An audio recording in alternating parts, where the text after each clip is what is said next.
Bonjour, bienvenue aux 83e journée de la FEF à Lyon, où nous allons maintenant discuter avec le docteur Françoise Roudot-Torinval de l'hôpital Henri Mondor à Paris, qui va nous rappeler la communication de ce matin sur le réseau de soins de l'hépatite C dans une population particulièrement précaire.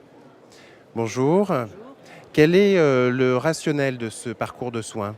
Écoutez, on sait très bien qu'un certain nombre de populations précaires et vulnérables n'ont peu accès au dépistage et encore moins aux soins. Donc si on veut que l'hépatite C soit éliminée, il faut également prendre en charge ces populations précaires. Donc l'idée a été de monter une étude avec une très très forte collaboration entre toutes les structures de soins primaires de ces populations vulnérables, migrants, usagers de drogue, prisonniers, et les centres de référence, pour donc espérer pouvoir les amener aux soins après un dépistage.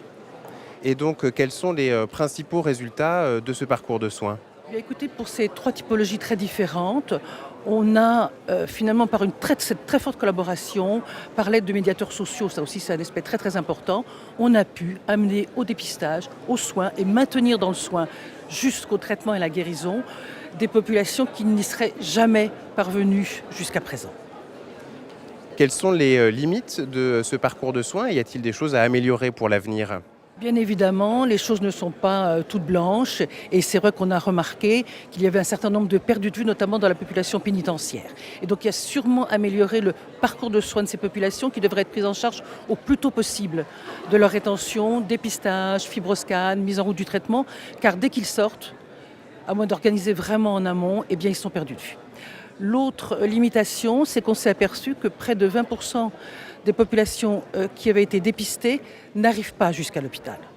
Et là, ça vraiment insiste sur le fait que si ces patients pouvaient avoir une prise en charge globale dans leur structure de soins primaires, soit par des consultations des pathologies avancées, soit surtout par un élargissement de la prescription aux addictologues, aux médecins généralistes qui les prennent en charge, ça permettrait effectivement, ça faciliterait, ils se retrouveraient dans leur milieu habituel et ça pourrait les amener plus facilement à l'accès aux soins et au traitement et donc jusqu'à la guérison, avec en même temps en insistant sur la réduction des risques pour éviter une réinfection.